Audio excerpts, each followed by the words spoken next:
धार के अग्निवीर भर्ती स्थल की व्यवस्था देखकर प्रसन्न हुए कमांडेंट दास ने कहा, पहली बार देखी इतनी अच्छी व्यवस्था।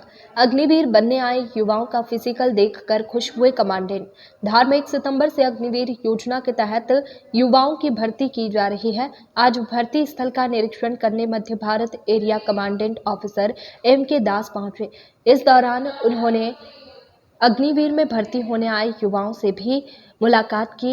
मीडिया से चर्चा करते हुए कमांडेंट दास ने कहा कि मैं अनेक भर्ती स्थानों पर जाता हूं, लेकिन यहां जैसी व्यवस्था मिले कहीं नहीं देखी। भर्ती स्थल की व्यवस्था देख प्रसन्न हुए दास ने इसके लिए स्थानीय जिला प्रशासन व पुलिस प्रशासन को भी धन्यवाद दिया।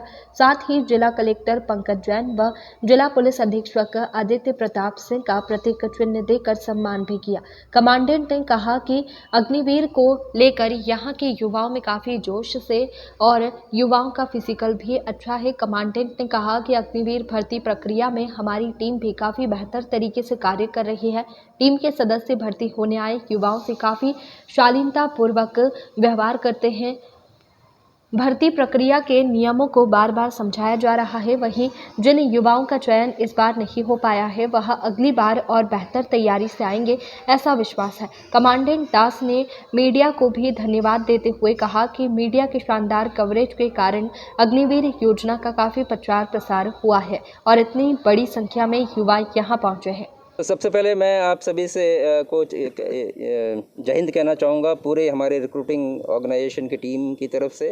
और मुझे बहुत खुशी है कि यहाँ पर तकरीबन 60,000 कैंडिडेट्स यहाँ पर रैली के लिए आए हैं। भारतीय सेना में जो रैली या जो एक रिक्रूटमेंट का तरीका है वो एक अपने आप में एक बहुत ही अच्छा पूर्ण तरह से विकसित तरीका है, जिसमें कोशिश किया बल्कि एक रिक्वायरमेंट है कि सबसे फिटेस्ट कैंडिडेट जो है वो भारतीय सेना का हिस्सा बने। इसके लिए सबसे पहले आपको एक फिज़िकल टेस्ट के एक श्रेणी से गुजरना पड़ता है, जो अपने आप में एक बहुत बड़ा चैलेंज है। उसके बाद आपका मेडिकल होता है, क्योंकि आपको मेडिकल या आपकी शारीरिक क्षमता इसलिए डिपेंड करती है कि आपको देश के किसी भी कोने में या विदेश में भी तैनात किया जा सकता है।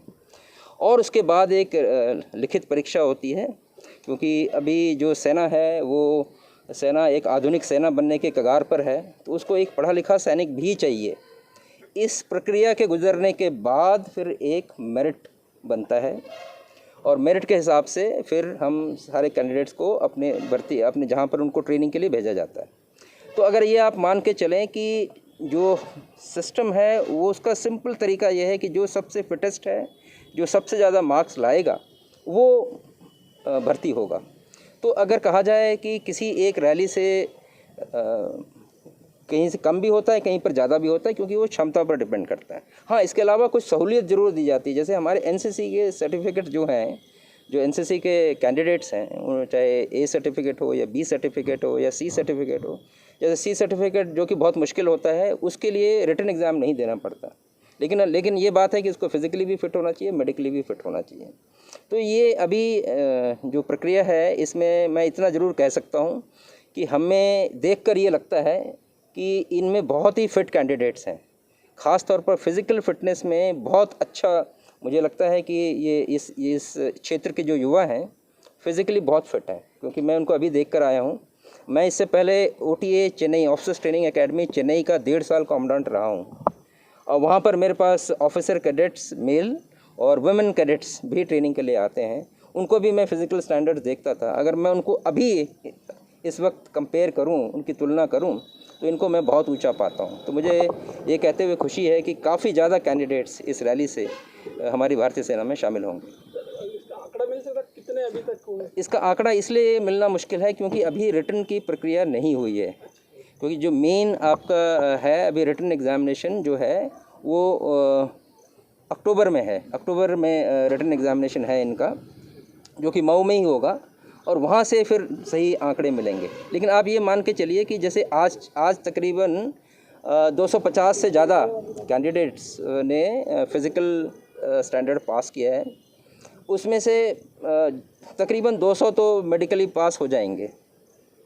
और अब उन पर डिपेंड करता है कि अब वो रिटन में, क्योंकि समय भी है और तैयारी भी की हुई, ऐसा नहीं है कि उन्होंने तैयारी नहीं की है, वो अच्छे कैंडिडेट्स हैं, अभी तैयारी करें और उस रिटन में जितना ज़्यादा उसके बाद जो मेरिट बनता है। बट मेरा ये देखकर लगता है कि वो काफ़ी ज़्यादा तादाद में इस रैली से ये अच्छे कामयाब और फिज़िकली फिट युवा हैं और वो भारतीय सेना का हिस्सा बनेंगे।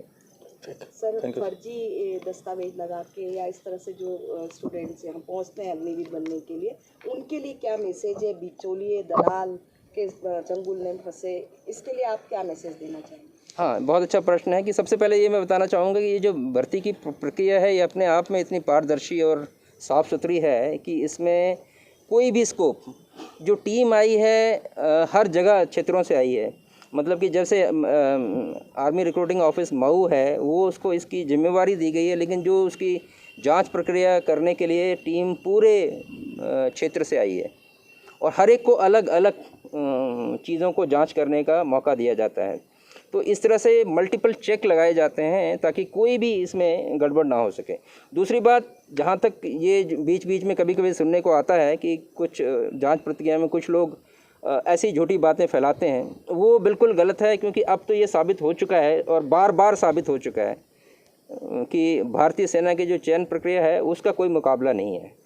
जहाँ तक फर्जी कैंडिडेट्स की बात है, अगेन अभी भारत सरकार ने जो आधार की प्रणाली चलाई है वो अपने आप में एक बहुत अनूठा एक प्रयास है। इसमें ज़्यादातर चीज़ें आधार के से ही साफ़ हो जाती हैं।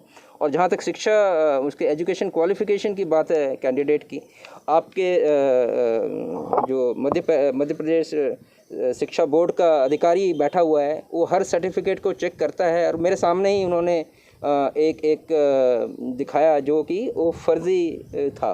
वो कैसे पकड़ा गया? क्योंकि उसमें 3-4 जगह पर फ़र्क नज़र आ रहा था, फ़ोटो में भी फ़र्क नज़र आ रहा था, और जब उन्होंने अपने सिस्टम से चेक किया तो वो गलत पाया, किसी लड़की का था वो। तो ये जो प्रक्रिया है इतनी अच्छी है, तो आप इसको मान के चलिए। और आपके माध्यम से मैं ये भी बात पहुंचाना चाहूँगा कि it is absolutely a fair system and ये बात मान के चलिए, बस आपको मेहनत करनी है। वो ये बातें तभी ख्याल में आती हैं उन्हीं आदमी को जिसको शायद अपने ऊपर भरोसा नहीं है। और मैं अपने युवाओं को आज जो मैंने देखा है, मुझे पूरा यकीन है ये फिज़िकली फ़िट और मेंटली रोबस्ट टफ़ कैंडिडेट्स हैं, मेहनत करेंगे, ज़रूर सफल होंगे।